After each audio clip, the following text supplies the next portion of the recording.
Good morning children. पिछली कक्षा में हमने लेसन नंबर 6 संसार पुस्तक है इसका विवरण किए थे और इसके लेखक जवाहरलाल नेहरू जी हैं। आज इसका पुनर्कथन करेंगे हम थोड़ा सा।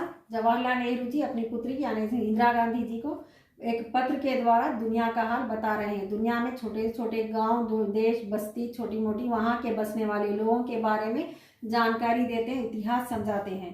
तो अब उसमें क्या है, प्रकृति को समझने के लिए क्या है, कोई भाषा की आवश्यकता नहीं होती, कोई लैंग्वेज की ज़रूरत नहीं होती।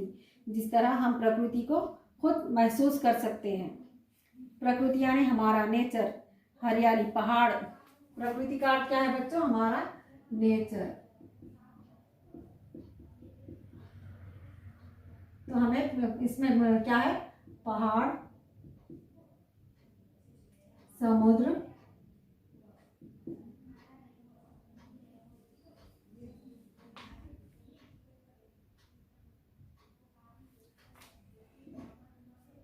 हरियाली, नदियाँ, ये सारे चीज़ों को हम प्रकृति के अक्षरों द्वारा पढ़ना चाहिए। तो प्रकृति के अक्षर क्या यही है, हमें इसे महसूस करना चाहिए, इसे फील करना चाहिए, तो हम सब समझ सकते हैं। तो यहाँ पे क्या है बच्चों, अभी जवाहरलाल जी क्या कह रहे हैं, शायद अब तुम भी उतना थोड़ा थोड़ा पढ़ना जानती हो। अब तुम कोई छोटा सा गोल चमकीला रोड़ा देखती हो। गोल चमकीला रोड़ा यानी ईंट या पत्थर का छोटा सा टुकड़ा, ईंट या पत्थर का छोटा सा टुकड़ा, छोटा सा एक पीस है।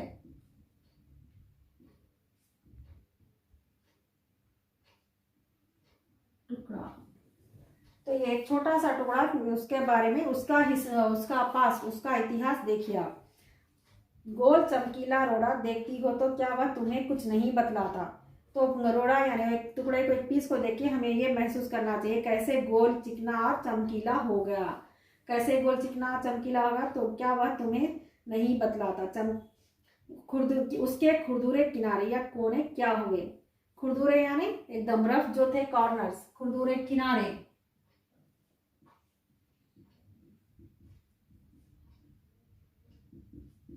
यानी रफ कॉर्नर्स। चमकीला है एकदम ग्लिटर। चमकीला का क्या है बच्चों यहाँ पर?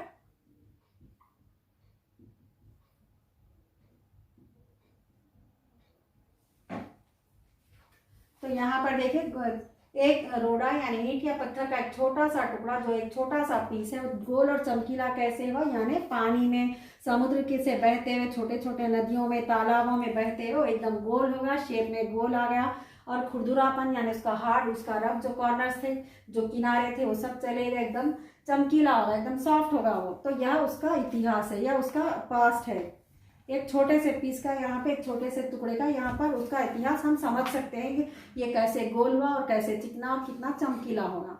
तो इस तरह हम देखकर समझकर हम पहचान सकते हैं। इसके लिए सिर्फ पुस्तक पढ़ना जरूरी नहीं है, लिखी हुई पुस्तकें, लिखे हुए इतिहास को पढ़कर हमें समझने की आवश्यकता नहीं है। यहाँ पर हम ऐसे चीज़ों को देखकर हम इसे महसूस कर सकते हैं। इसमें इसीलिए कहा गया है कि संसार रूपी पुस्तक को पढ़ना चाहिए। एक समय जिसे शायद बहुत दिन गुजरे हों, वह भी एक चट्टान का टुकड़ा था। ठीक उसी टुकड़े की तरह उसे किनारे और कोने थे, जिसमें तुम बड़ी चट्टान से तोड़ती हो या पहाड़ के दामन में पड़ा रहा। तब पानी आया और उसे बहाकर छोटी घाटी तक ले गया। वहां से एक पहाड़ी नाले में ढकेलकर उसे छोटे से दरिया में पहुंचा दिया। छोटे से दरिया से वह बड़े दरिया में।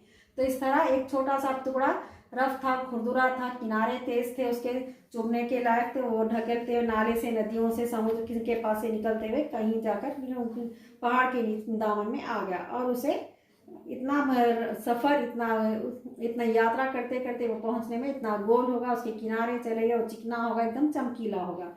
इस तरह वो कंकड़ बना, यानी एक छोटा सा कंकड़ बन गया, फिर वहां से रेत बन गया।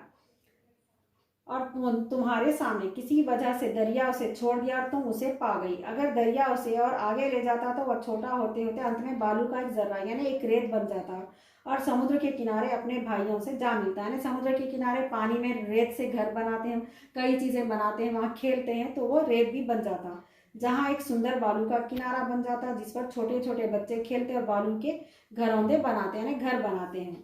अगर एक छोटा सा रोड़ा तुम्हें इतनी बातें बता सकता है, एक छोटा सा टुकड़ा ईंट या पत्थर का हमें इतनी सारी उसकी हिस्ट्री यानी उसका इतिहास बता सकता है, तो पहाड़ों और दूसरी चीज़ों से हम हमारे चारों तरफ यानी हमारे 4 डायरेक्शंस, चारों दिशाओं में, चारों दिशाएं यानी हमारे 4 डायरेक्शंस,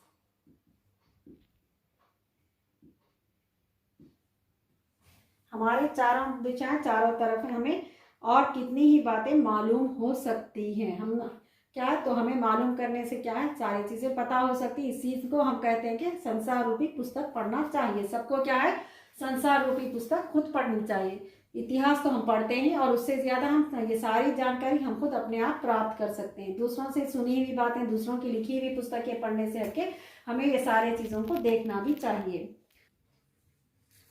हाँ तो बच्चों, ये जवाहरलाल नेहरू जी का ये क्या है, जो पाठ है इसे अनुवाद किया गया अंग्रेजी में यानी इंग्लिश में था, इसको ट्रांसलेट किया गया है ये प्रेमचंद के द्वारा। तो अब यहाँ पर देखिए, यहाँ पे इनका चित्र देखिए आप, जवाहरलाल नेहरू जी का। तो यहाँ पर ये पाठ समाप्त हो गया। अब आज की कक्षा में क्या है, ये जो हार्ड वर्ड्स आपको दिए गए इसके अर्थ जो बताए गए हैं, इसका आप गृह कार्य 1 टाइम प्रैक्टिस के लिए कीजिए और अच्छे से इसका मौखिक भी कीजिए। आप मौखिक क्या है, पढ़ना चाहिए आपको, इसको लेसन पढ़िए, आप रीडिंग कीजिए। तो आज की कक्षा यही समाप्त होती है। धन्यवाद।